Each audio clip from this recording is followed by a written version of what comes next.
Walaupun nampak seperti pakaian gelandangan, siapa sangka ni sebenarnya antara jaket paling mahal di dunia.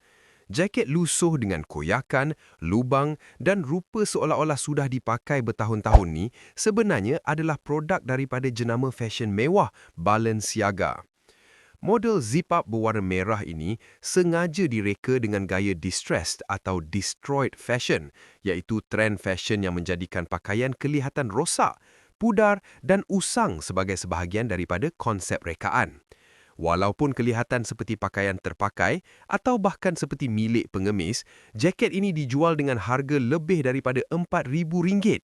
Lebih mengejutkan, jaket ni habis terjual dalam masa hanya 24 jam selepas dilancarkan, menunjukkan betapa kuatnya pengaruh Balenciaga dalam dunia fashion global.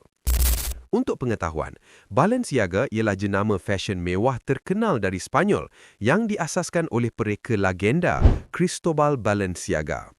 Jenama ni terkenal kerana sering menghasilkan rekaan yang kontroversi, unik dan berbeza daripada trend fashion biasa, sehingga kerap mencetuskan perdebatan dan pada masa yang sama menjadikan produknya viral di seluruh dunia. Follow dan like untuk lebih banyak info menarik.